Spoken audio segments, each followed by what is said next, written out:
Let's be real. You can run your Instagram however you want. But if you really want to reach your ideal customer and grow on Instagram, especially today, there are a few things you do not want to do or you need to stop doing now. Let's talk about 5 mistakes you might be making on Instagram and how to fix them immediately. Hi, and welcome back. I am Shannon, and I help small businesses and creative entrepreneurs build their community, create an impact, and grow your business.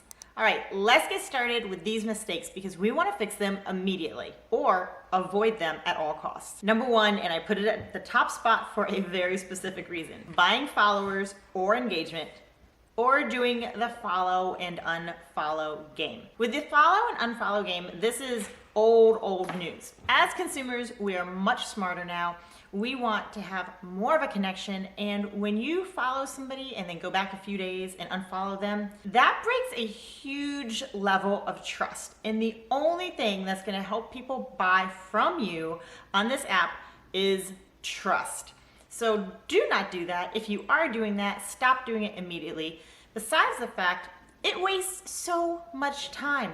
Why would you waste time following and unfollowing when you could be using that time more wisely by creating a content calendar that converts for you? As far as buying followers and engagement, Instagram algorithms realize what is happening. They realize when there's a huge influx, they realize when the accounts are spam and they're fake, and this is a huge waste of money, let alone people can tell that too. Number 2, more than likely, you are not paying attention to who you're talking to, which means you're not talking to your ideal customer or your dream client or your ideal avatar. I talk about this all the time. If you are familiar with the saying, if you're talking to everybody, you're talking to no one, this is very on point. You can't just throw content out and expect to get a response. It has to be planned, it has to be told to someone specifically, and you have to be providing solutions to their problems or entertaining them or inspiring them. It all has to boil down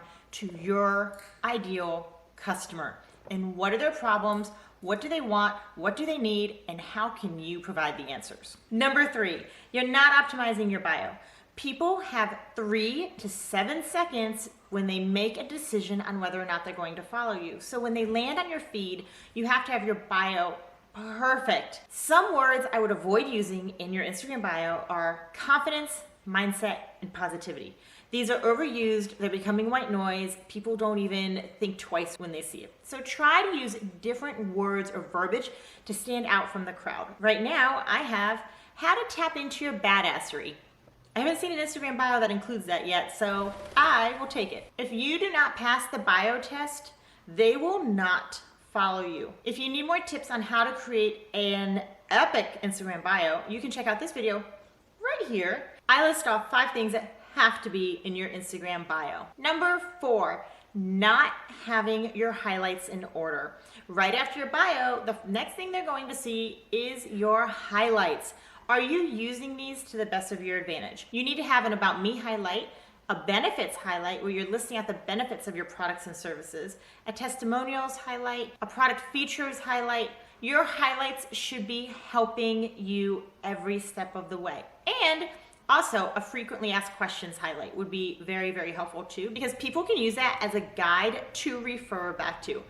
Pro tip: you can also set up your Instagram guides this way as well. Make sure that you have your posts in collections that work for your business so that when people look at it, they're binging your content. Number 5, writing captions, compelling captions, captivating captions, consistent captions. A lot of people have been arguing lately that captions are no longer read, and this is not true. Yes, people are skimming over content because there's a ton of content, but you cannot skimp through the caption or copywriting process. The captions, the words that you use, the stories that you tell, this is how you build your like, know, and trust factor. This is how you create authentic, real, raw, deep connections with your community. While you don't have to write a super long caption or tell a story in every piece of content, you definitely need to make some time to write these out and make it count. One way that you can change up a long caption or a story is to break it up and put it into a carousel post.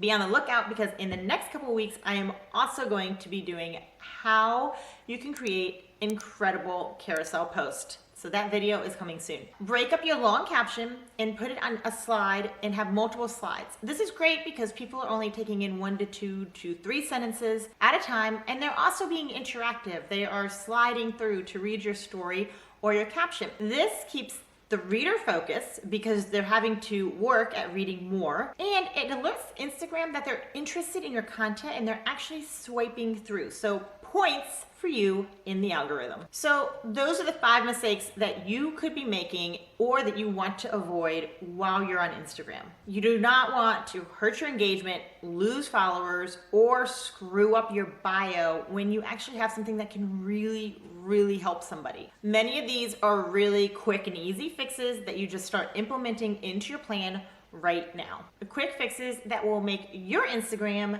stand out amongst the crowd. If you have any questions, be sure to let me know in the comments below, and I will see you next Thursday at 9 a.m.